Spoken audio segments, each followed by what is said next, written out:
દાહોદ જિલ્લા સહપ્રભારી મંત્રી પીસી બરંડાના અધ્યક્ષસ્થાને સંકલન બેઠક યોજાઈ તમામ પ્રજાકીય તેમજ વિકાસના કામો સમયસર અને નીતિ નિયમો મુજબ પૂર્ણ કરવા માટે તમામ અધિકારીઓને અપાઈ સૂચના।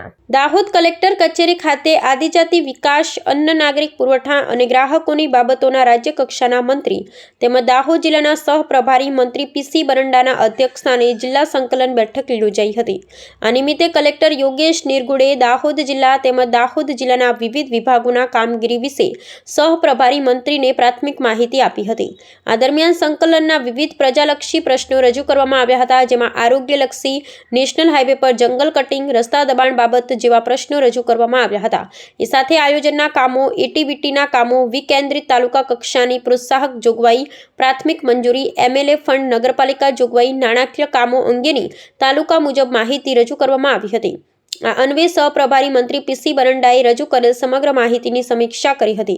ડીઆરડીએ હેઠળના કામો, શિક્ષણ વિભાગ, નલ સે જલને લગતા કામો, આદિજાતિ યોજનાઓ, રોડ રસ્તાઓ તેમજ પુરવઠા વિભાગના કામો વિશે વિભાગ મુજબ માહિતી મેળવી હતી।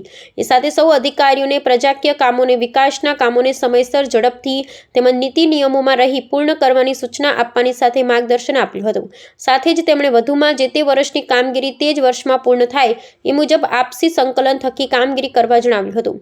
આ સાથે દાહોદ જિલ્લામાં ચૂંટણી કામગીરી ઝડપથી પૂર્ણ કરવા માટે ઉત્તમ કામગીરી કરવા બદલ સહપ્રભારી મંત્રીના વરદ હસ્તે ઈઆરઓને ગુલદસ્તો આપી સન્માન કરવામાં આવ્યું હતું। જિલ્લા પંચાયત પ્રમુખ કરણસિંહ ડામોર, જિલ્લા વિકાસ અધિકારી સ્મિત લોઢા, પોલીસ અધિક્ષક રવિરાજસિંહ જાડેજા, પ્રાયોજના વહીવટદાર દેવેન્દ્ર મીના, નિવાસી અધિક કલેક્ટર ડીએફઓ દાહોદ, ડીઆરડીએ નિયામક, પ્રાંત અધિકારીઓ, ધારાસભ્ય દાહોદ, ધારાસભ્ય દેવગઢ બારિયા, ધારાસભ્ય ગરબાડા, ધારાસભ્ય ઝાલોદ, દાહોદ ભાજપ પ્રમુખ સહિત અન્ય પદાધિકારી તેમજ જિલ્લાના અધિકારીઓ ઉપસ્થિત રહ્યા હતા।